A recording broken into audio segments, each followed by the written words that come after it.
So you mentioned this final phase of run and maintain and how critical that build and deploy component is as we move into this. But you have some very strong experience in your back pocket of what it's like to run and maintain a truly scaled intelligent automation practice.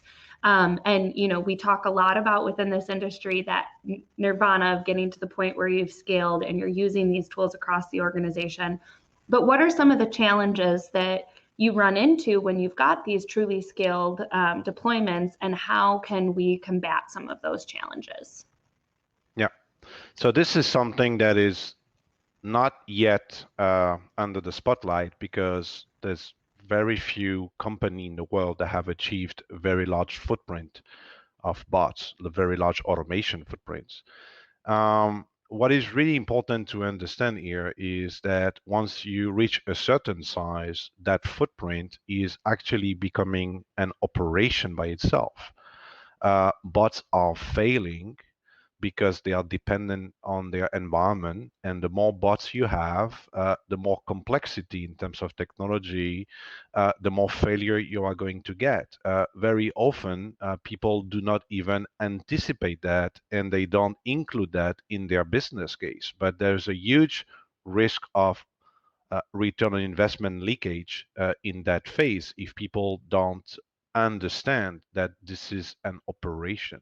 So here, what is really, really important to look at is number one, to connect the dot with the scaling phase. So as I mentioned before, if you do a good job, if you have good practices, good standards, if you are leveraging objects, if you try to come up with the most reliable, the most robust option for the bot, how you integrate, for example, is a key point.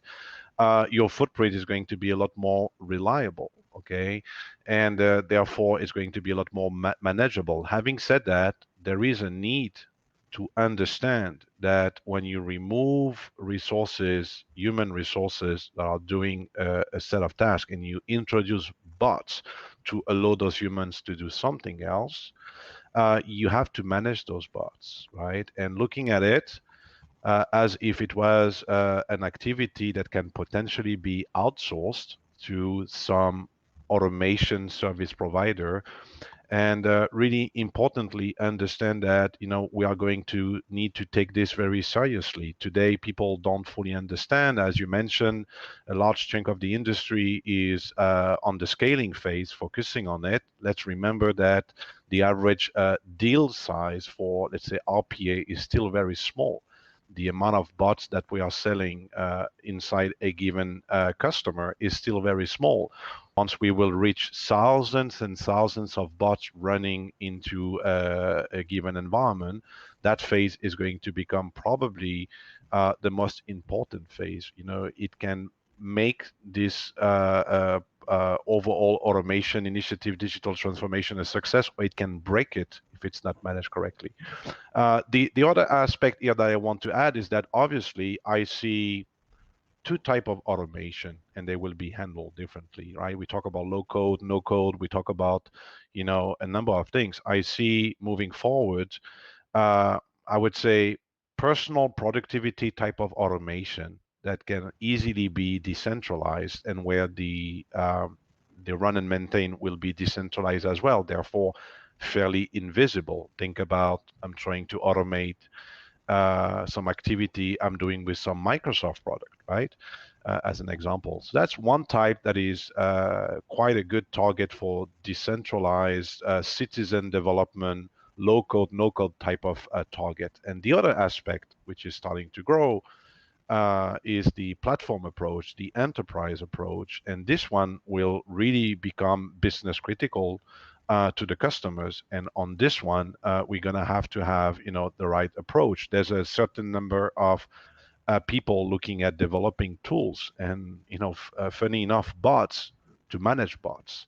So that phase is, for me, something that people that are really serious about automation need to start taking into account, because this is coming. This is going to become a big area for company, and we need to be well prepared. And I want to encourage everybody to make sure that you're making your way over to OG's LinkedIn. He's got a little seal of approval that he's putting onto all sorts of intelligent automation stuff, so you know that it's the good stuff when you're out on LinkedIn looking for more information. And we're not done with our conversation either. Over the next couple of weeks, we'll be releasing kind of some videos that help you put some parameters around this idea of what's on the menu for digital transformation across different industries. So make sure that you keep an eye out for that. But thank you again so much for joining me today, and everybody have a wonderful day. Thank you. Thanks for inviting me.